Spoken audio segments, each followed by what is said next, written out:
When 17-year-old Anaya and her family moved into the old countryside house, she wasn't thrilled. The place smelled of dust, age, and forgotten memories. But what intrigued her most was the attic, sealed shut with an old rusted chain. One rainy afternoon, curiosity got the better of her. Armed with bolt cutters and a flashlight, she broke the chain and climbed up. The attic was filled with cobwebs, moth-bitten furniture, and broken toys. But in the farthest corner stood a tall, ornate mirror, draped under a faded red cloth. Something about it felt wrong. She pulled off the cloth.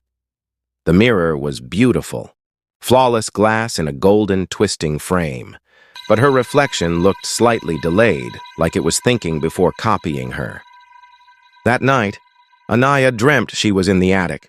The mirror showed her reflection, but it smiled at her while she stood still. The dream felt so real that she woke up sweating. The next day, she noticed odd things.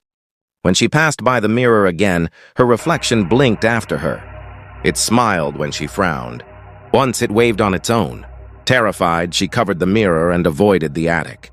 But every night, she had the same dream. The mirror kept calling her back. One evening, she found the red cloth back on the mirror, though she hadn't touched it. When she lifted it, her reflection didn't move at all. It just stood there, eyes locked onto her, smiling wider than humanly possible. Suddenly, it raised its hand and knocked on the inside of the glass. She ran. That night, the dreams changed. She was trapped inside the mirror, looking out at a version of herself walking freely, laughing with her family. Anaya tried to destroy the mirror. She hit it with a hammer, poured holy water, even tried to set it on fire. Nothing worked. Until one night, the mirror was no longer in the attic. It was in her bedroom. Her parents said they had brought it down. They thought it was a family heirloom and didn't understand her fear. That night, in a moment of weakness, Anaya looked directly into it, and the reflection reached out and grabbed her. She screamed, but no one heard. The next morning, Anaya seemed different. She smiled more, she laughed more, she even cleaned the attic.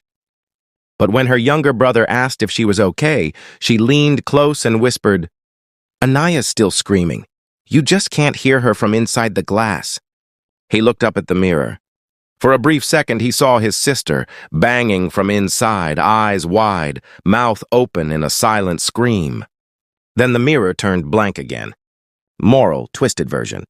Some doors or mirrors should never be opened. Not everything that reflects you is really you.